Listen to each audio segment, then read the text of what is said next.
Cet anime commence avec Joker et Harley Quinn prenant plusieurs personnes en otage après avoir volé une grande somme d'argent. Peu après leur fuite, plusieurs policiers arrivent et semblent se préparer à libérer les otages. Au même moment, une explosion se produit soudainement. Ailleurs, on voit Joker conduisant sa voiture tout en jouant du piano avec Harley. Pendant ce temps, ils sont entourés par plusieurs voitures de police, mais ils franchissent facilement le barrage après que Harley tire sur la police avec un RPG. Cependant, ils ne seraient pas Joker et Harley Quinn s'ils ne faisaient pas quelque chose de fou, car ils commencent soudainement à jeter l'argent qu'ils viennent de voler, provoquant une ruée des passants pour ramasser l'argent. En raison de leur comportement inattendu, Harley tire soudainement le frein à main à pleine vitesse, faisant déraper leur voiture et s'arrêter juste devant un bar. Apparemment, Harley fait cela parce qu'elle admet à Joker qu'elle veut l'emmener boire dans son bar préféré. En entrant dans le bar, Harley jette immédiatement l'argent qu'elle vient de voler.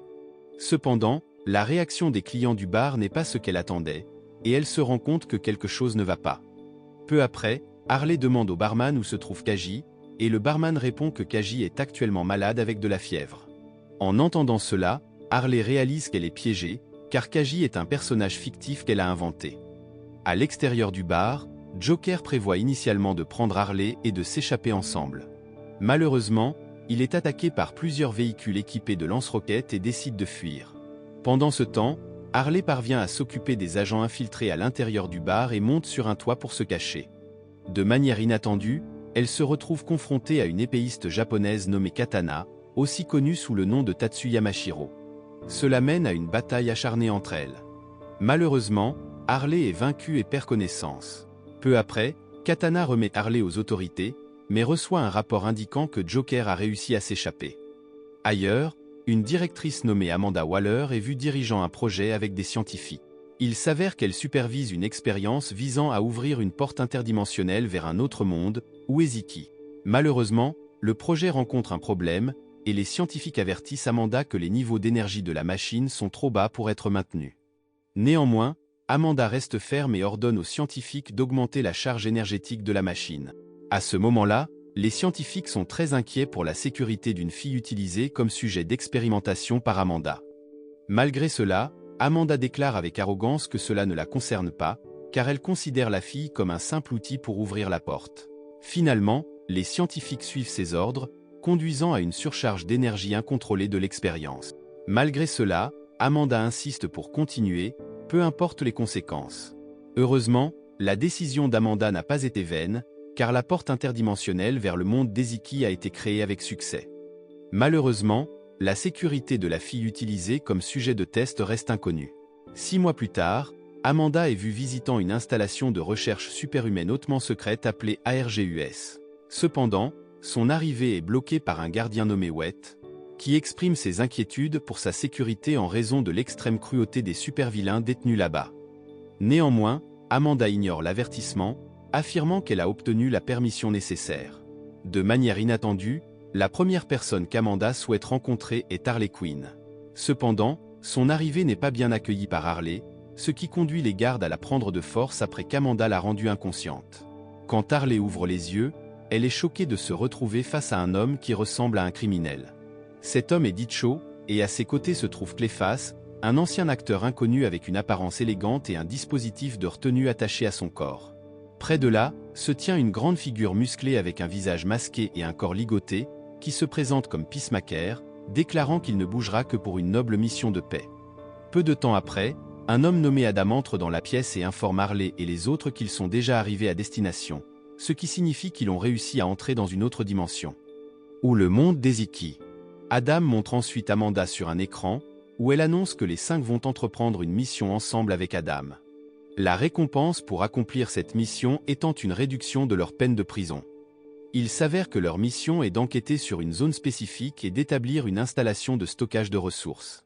En entendant cela, Ditcho semble confus, ne comprenant pas ce qu'Amanda vient de dire. Ensuite, Amanda révèle que des bombes ont été implantées dans leur cou, qu'elle peut faire exploser à tout moment. De plus, s'ils ne reçoivent pas de signal de sa part dans les 72 heures, les bombes exploseront automatiquement. Cela signifie que si l'un d'entre eux tente de s'échapper ou de désobéir aux ordres, ils seront en danger immédiat. La situation s'aggrave lorsque Ditcho exprime sa réticence à suivre les ordres d'Amanda. Habilement, Amanda mentionne la fille de Ditcho, provoquant ses émotions. Peu de temps après qu'Amanda ait coupé la diffusion, Adam voulait initialement libérer les 4 de leurs contraintes. Cependant, une situation inattendue se produit lorsque leur hélicoptère est soudainement attaqué par quelque chose, tuant les 2 pilotes et faisant perdre le contrôle à l'hélicoptère, qui s'écrase. Peu après le crash de l'hélicoptère, Harley trouve le corps sans vie d'Adam. Donc, en se libérant de ses contraintes, Harley décide de descendre de l'hélicoptère et d'inspecter les environs. Malheureusement, Harley n'est pas prudente et manque de tomber, jusqu'à ce qu'elle soit sauvée par Ditcho. Il s'avère que les survivants du crash de l'hélicoptère ne sont pas seulement Harley et Ditcho, mais aussi 2 autres détenus qui ont réussi à se libérer, y compris Clephas, qui montre immédiatement ses capacités devant tout le monde. Après avoir vu ses pouvoirs, Ditcho réalise que la raison pour laquelle Clephas avait des contraintes différentes des autres est parce qu'il est un méta-humain. En bref, Harley et les autres sont confus après avoir été témoins d'une scène inhabituelle. À ce moment-là, Clephas suppose qu'ils sont sur un plateau de cinéma. Cependant, la situation devient soudainement tendue lorsqu'ils sont entourés par des Zors en guerre contre des humains. Initialement, Clephas tente de rester calme et pense que les Zors font partie de l'équipe de tournage, mais les Zors ne comprennent pas ce que dit Clephas et commencent à se battre. Cela met clairement Harley en colère et le 5e membre apparaît finalement. La figure terrifiante est King Shark, un méta-humain avec un corps de requin et un QI de maternelle. Avec son arrivée, une bataille s'ensuit entre les Zors et toute la Suicide Squad. Quelque temps plus tard, la bataille fut remportée lorsque Ditcho tua le chef des Zors avec un tir précis. Alors qu'il terminait de vaincre les Zors, le chef des soldats humains apparut. Soudain, le chevalier sembla sur le point d'attaquer en utilisant une sorte de pouvoir magique, et à partir de cet incident, Clephas réalisa qu'il était dans un monde rempli de magie, de dragons et d'or. En d'autres termes, ils étaient dans un monde Eziki. En entendant cela, Ditcho considéra leur mission comme insensée. Cela agaça clairement Peacemaker, qui croyait que, peu importe la difficulté de la mission, il l'accomplirait car tout ce qu'il faisait était pour la paix. Malgré cela, Clephas était très enthousiaste et demanda au chef des soldats de les emmener au roi car il croyait qu'il était les protagonistes qui arrêteraient la guerre. Malheureusement, ils finirent tous en prison. Ailleurs, Katana discutait avec une figure mystérieuse, qui se trouvait aussi dans le monde Eziki. Fait intéressant, en plus de Katana, il y avait 4 autres figures mystérieuses avec elle, qui deviendraient probablement des adversaires de la Suicide Squad. D'autre part, une reine et ses gardes traversaient un village qui venait de devenir victime d'une guerre, et de nombreux habitants souffraient de la faim. Malheureusement, la reine semblait indifférente et les ignorait. Quelque temps plus tard, la scène montrait les officiels du royaume en réunion avec la reine. Utilisant un dispositif de projection magique, ils pouvaient voir la bataille récente entre le royaume et les super-vilains. Cependant, la reine était assez agacée par les officiels qui considéraient la victoire comme un grand triomphe à célébrer excessivement. Selon elle, le royaume ne pouvait être considéré comme victorieux que s'il parvenait à anéantir complètement les super-vilains. Soudain, un des officiels nommé Cécile, le chevalier qui avait récemment capturé Harley et ses compagnons, demanda enfin à la reine ce qu'il adviendrait des mystérieuses personnes qu'il avait capturées. Néanmoins, la reine sembla les ignorer et demanda à Cécile de planifier immédiatement la prochaine bataille.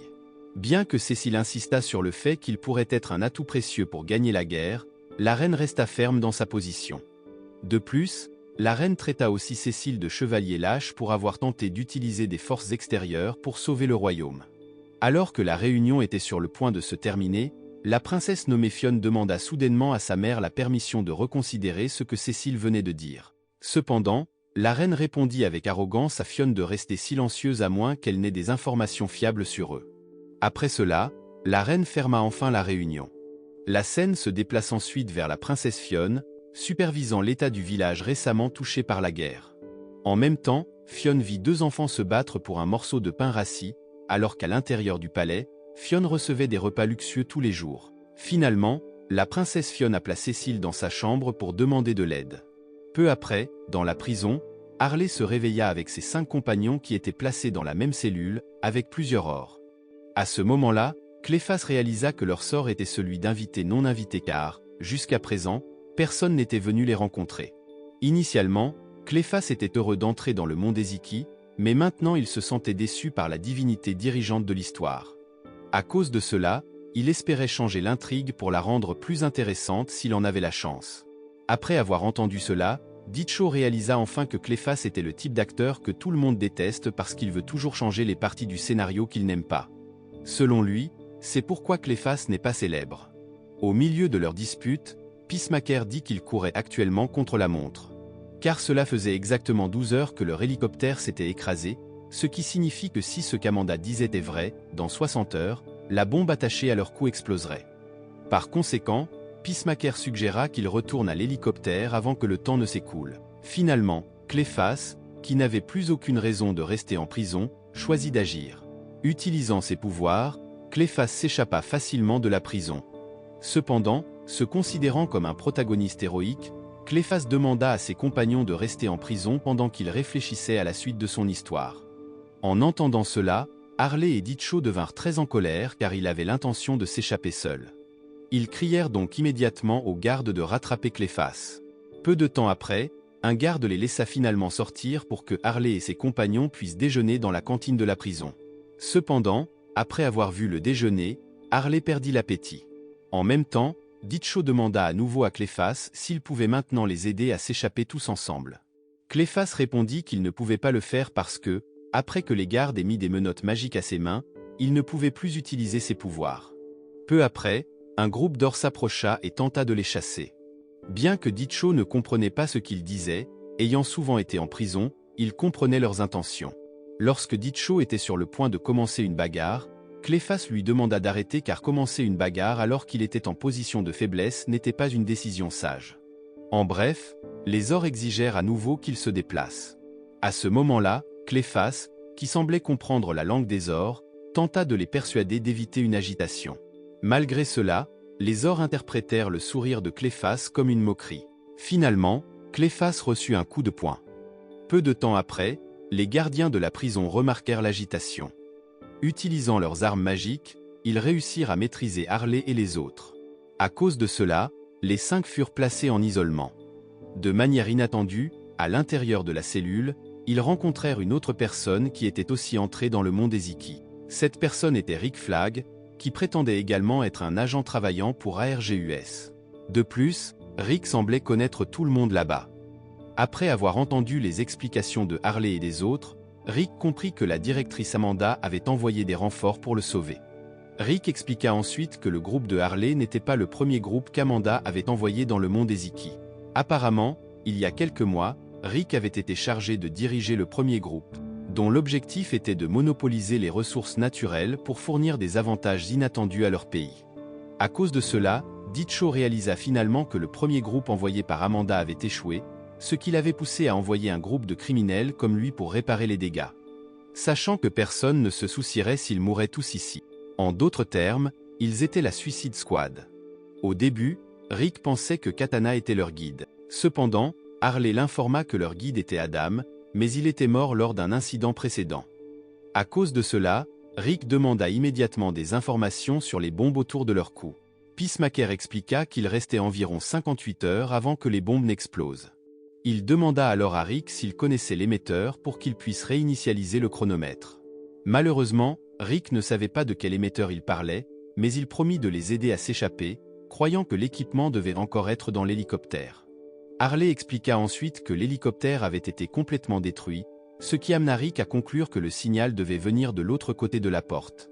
Et il proposa de les guider pour trouver l'emplacement de la porte. Pendant leur conversation, King Shark se réveilla soudainement, extrêmement affamé et faillit en manger un. À la surprise générale, Rick parvint à calmer King Shark en l'appelant Nano, son véritable nom. Après cela, Rick demanda à King Shark de défoncer la porte de la prison, croyant qu'il y avait beaucoup de nourriture derrière. Après que King Shark ait défoncé la porte, un garde apparut soudainement. Cependant, Ditcho parvint à attaquer le garde avec une pierre au bon moment, tandis que Harley prit secrètement le bâton magique du garde et le frappa par derrière. À ce moment-là, Harley fut assez étonnée car elle ne s'attendait pas à ce que sa force soit plus grande que d'habitude. Alors que le garde s'évanouissait, Cléphas s'approcha soudainement du corps pour prendre une clé, qu'il utilisa pour déverrouiller les menottes magiques à ses mains. Maintenant, Cléphas pouvait de nouveau utiliser ses pouvoirs de boue et libéra les Ors emprisonnés avec eux. Après cela, une émeute majeure éclata dans la prison, tout le monde travaillant ensemble pour combattre les gardes et trouver une sortie. Ailleurs, Cécile était en route vers la prison à la demande de la princesse Fionn. À ce moment-là, la princesse Fionn expliqua qu'elle croyait fermement que les nouveaux arrivants mystérieux pourraient mettre fin à la guerre rapidement et rétablir une vie normale pour le peuple. Au début, Cécile était réticent à satisfaire la demande de la princesse, car il n'était intéressé que par les armes qu'il avait apportées, mais il finit par accepter. Peu de temps après, lorsque le carrosse de Cécile arriva à la prison, il fut choqué de voir que les détenus avaient pris le contrôle de la prison. En même temps, Harley vit également que Cécile était apparue devant la prison, et elle se mit immédiatement à rire, pensant que le royaume aurait dû envoyer plus de troupes pour les vaincre. Peu après, Ditcho, Harley et les autres affrontèrent Cécile alors qu'ils s'approchaient de la porte. Cléphas réalisa également que Cécile était le chevalier qui les avait emprisonnés. De plus, Harley commenta que Cécile ressemblait à un agent d'assurance stressé, se moquant de sa calvitie partielle. Finalement, un Cécile en colère utilisa le pouvoir de son épée magique contre eux. Alors que l'épée était sur le point de frapper Harley, King Shark la dévora rapidement. Mais cela s'avéra être une erreur car, utilisant sa magie, Cécile réussit à récupérer son épée de l'estomac de King Shark, le blessant clairement. Cependant, King Shark ne serait pas King Shark s'il était vaincu si facilement. Utilisant ses capacités de régénération, il parvint à guérir la blessure. En conséquence, la situation devint encore plus tendue. Soudain, Rick apparut et demanda à tout le monde de rester calme, soulignant qu'ils n'avaient pas le temps de se battre entre eux. Par conséquent, Rick se porta volontaire pour gérer la situation. À ce moment-là, Rick salua Cécile dans la langue de l'Eziki qu'il venait d'apprendre des ors. Malheureusement, apprendre la langue des ors s'avéra être une erreur car presque chaque phrase était remplie d'insultes, rendant Cécile encore plus en colère. Alors que Cécile était sur le point d'attaquer à nouveau, il se rappela les paroles de la princesse Fionn, ce qui le fit reconsidérer et inviter Rick et les autres à rencontrer la reine. Quelque temps plus tard, ils arrivèrent enfin au palais, où la reine et la princesse Fionn apparurent bientôt. À ce moment-là, la reine lança un sort de compréhension linguistique sur eux, leur permettant de parler correctement la langue de l'Eziki. À cause de cela, Rick remercia poliment la reine pour leur avoir accordé l'opportunité de se rencontrer et confessa qu'il avait une demande. Mais la reine répondit avec arrogance qu'ils n'avaient pas le droit de faire une demande car ils étaient des prisonniers. Cependant, Rick mentionna qu'il avait des informations précieuses qui seraient grandement bénéfiques pour la reine. En retour, Rick demanda à la reine de les libérer tous, expliquant que la raison pour laquelle l'armée des super-vilains était si puissante était que leur commandant venait d'un autre monde. Tout comme eux.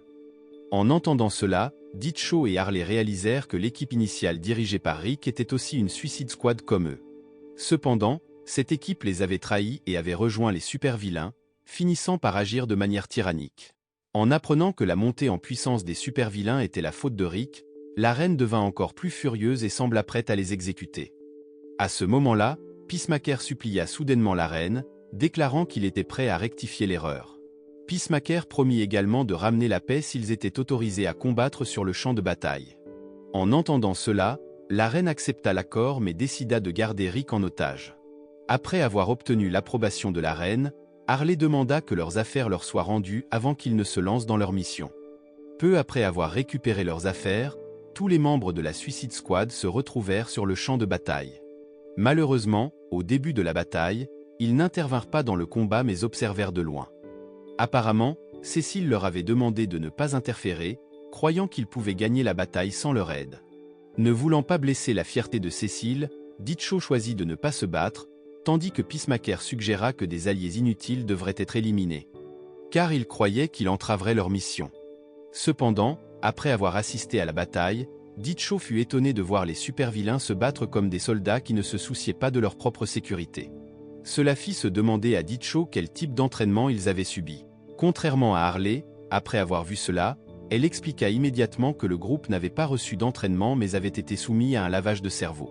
Car dans cette équipe de super-vilains, il y avait aussi plusieurs soldats gravement blessés qui continuaient à se battre sans hésitation et ignoraient leur douleur. Harley affirma ensuite que sa déclaration était basée sur son expérience personnelle. En entendant cela, Ditcho tenta de déduire qui était derrière tout cela et pressa ses camarades de bouger rapidement car il reconnut le commandant ennemi comme son ancien compagnon de cellule. De plus, Ditcho était confiant que ce commandant l'écouterait. En résumé, ils se dirigèrent vers le côté de la forteresse pour trouver une sortie de secours. Utilisant ses capacités, Cléphas créa facilement un trou dans le mur de la forteresse. Cela laissa Ditcho perplexe car Cléphas aurait pu détruire toute la forteresse, leur épargnant beaucoup d'efforts. Cependant, Cléphas expliqua que ses pouvoirs consistaient principalement à transformer son corps en boue.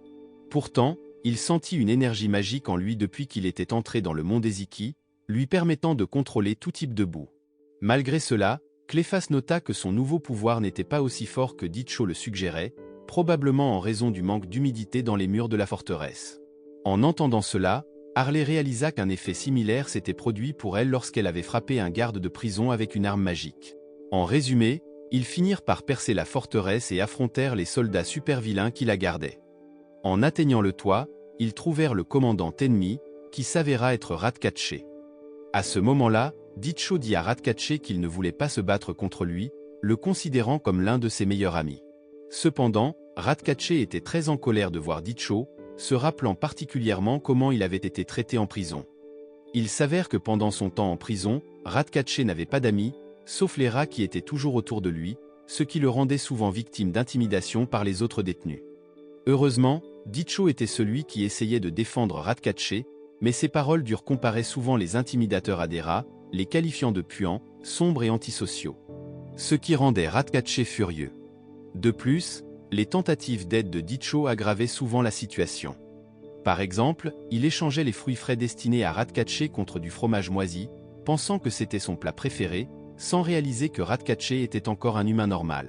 Dicho changeait aussi de force la coiffure de Ratkaché dans la salle de bain pour le rendre plus intimidant, ce qui rendait sa vie en prison encore plus misérable. À cause de cela, Ratkaché en colère ordonna immédiatement aux super-vilains de les tuer tous. Comme Cléphas l'avait dit plus tôt, sur Terre, Ratkaché ne pouvait contrôler que les rats, mais dans le monde de l'Eziki, il pouvait contrôler les super-vilains à sa guise. Au milieu de la bataille, Harley demanda à Dicho de prendre ses responsabilités, mais il refusa, ne se sentant pas coupable car il croyait avoir toujours bien agi. Pendant ce temps, Cléphas, qui n'avait pas combattu auparavant, ordonna soudainement à Dicho de détruire les 2 grands réservoirs en haut de la tour. Après que les réservoirs furent inondés d'eau, Cléphas utilisa ses capacités pour créer un grand trou, faisant tomber les super-vilains de la forteresse. Peacemaker saisit cette opportunité pour viser Ratkaché, mais Katana apparut soudainement. À ce moment-là, voir Katana dans le monde Eziki rendit Harley très contrariée car elle croyait que c'était de sa faute si elle était actuellement séparée de son amant, le Joker. Après la fin de la guerre, presque toute la forteresse fut détruite. Cette situation rendit Cécile très contrariée car, au départ, cette forteresse appartenait au royaume qu'il envisageait de récupérer. Cependant, ils semblaient indifférents et partirent comme ça. Ailleurs, la reine et les hauts responsables du royaume observaient leurs actions à travers un dispositif de projection magique. De même, la princesse Fionn était fascinée par la prouesse de Harley. La scène montra ensuite Ratkaché dans une grotte avec Katana, où elle avertit Ratkaché que l'Empire avait une tolérance zéro pour l'échec. De même, Ratkaché promit qu'il ne répéterait pas l'erreur et montrerait à quel point il pouvait être terrifiant avec sa nouvelle meute de chiens. La morale de l'histoire est donc qu'il ne faut jamais laisser Harley Quinn être votre copilote. Sinon vous risquez de finir par jeter tout votre argent par les fenêtres et de vous arrêter dans un bar en pleine course-poursuite.